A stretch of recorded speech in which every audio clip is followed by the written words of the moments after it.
All right, welcome back. It's been a terrific Tuesday. I mean, on the show, it's not terrific in the world with everything that's going on, but Frankie joins me again. That always makes it a little more terrific. And all right, Frank, we had some law and order, folks. We had plenty of legal analysis today, but we still didn't get to my main question. I got to start doing my homework. I just don't understand why we can't identify where the leadership structure is of this Antifa thing.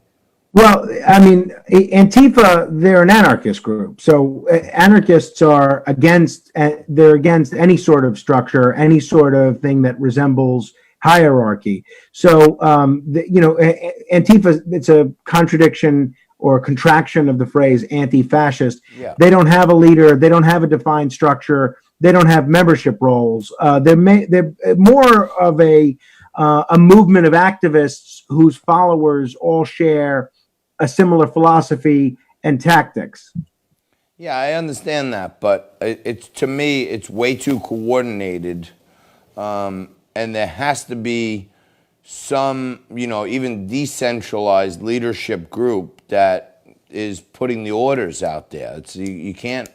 It's all too coordinated. They're all doing the same things. They're all wearing similar things.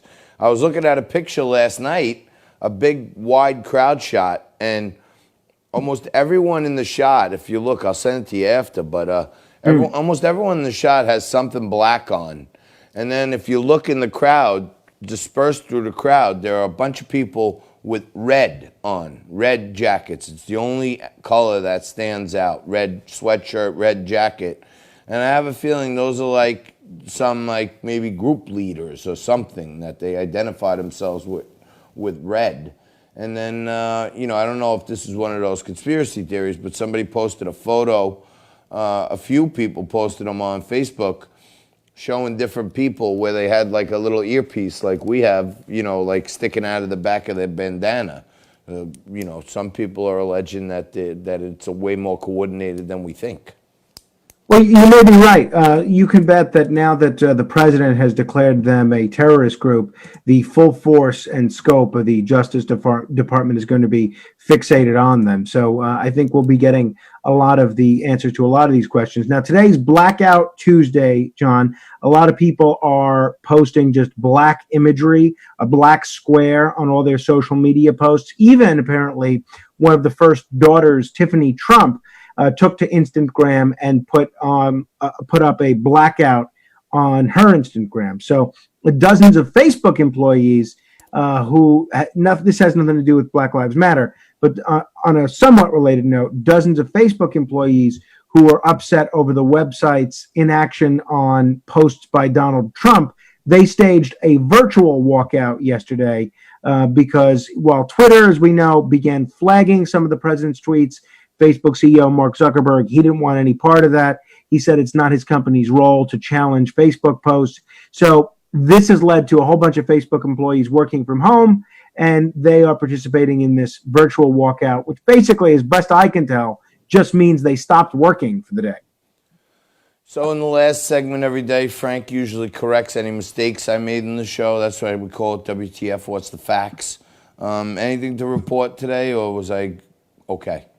Well, you did refer to Bernadine Dorn as Leslie Dorn at some point, Okay. but Dinesh D'Souza very politely corrected you as to her proper first name. Yeah. But other than that, that was the only thing that I think was factually inaccurate. Right. Yeah, I thought I screwed that one up, and then when he said Bernadine, then it reminded me that the name. Right, exactly. He's smooth. Yeah, no, he now, was smooth. Just coming out in the last few minutes, apparently Attorney General Bill Barr has put out a statement on the protests in Washington, D.C., saying, quote, there will be even greater law enforcement resources and support in the region tonight. So if you're looking at the images of these memorials that have been vandalized, these government buildings, this public property that's been destroyed with profanity, with graffiti, spray painted all over it, it's really, they got to do something. So I'm glad to hear that at least Bill Barr will be stepping up efforts to prevent this rioting from getting out of control in our nation's capital. Yeah, and I noticed one of my favorite podcasters, Pavlina Osta from the If God Had a podcast, put up some pictures of downtown Manhattan, Federal Hall. Basically the birthplace of democracy and capitalism on Wall Street was defaced badly. Statue of George Washington is all, Black Lives Mattered up. It's like, do they have no Yeah, respect for anything? Yeah, with a lot of profanity. Well, look, I mean, if these are people that are going to vandalize and spray paint St. Paul's Cathedral and set fire to St. John's Episcopal Church, it's not too much of a surprise that they would deface the statue of George Washington, who's not too popular with the Black Lives Matter crowd to begin with.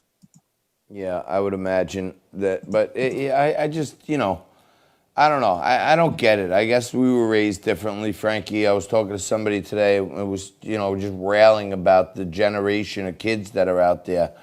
Maybe the parents were soft on them. Maybe they didn't teach them the way, the ways of the world. But it's just, I don't understand. I feel like in this day and age, like if I was a kid and my parents saw me out on Broadway looting on the internet when I got home, my father would probably hit me with a 2x4. Well, I think you're right, John. And I think in some ways, this is actually one of the worst possible cases to be demonstrating for and protesting and, engaging in riots over. Now, in the case of Amadou Diallo, he actually was wrongly shot.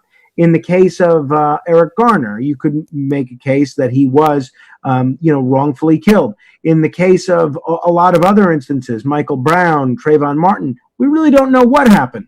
Here is a case where it was caught on video, an instance of the system working, and then immediately the president called for a federal investigation.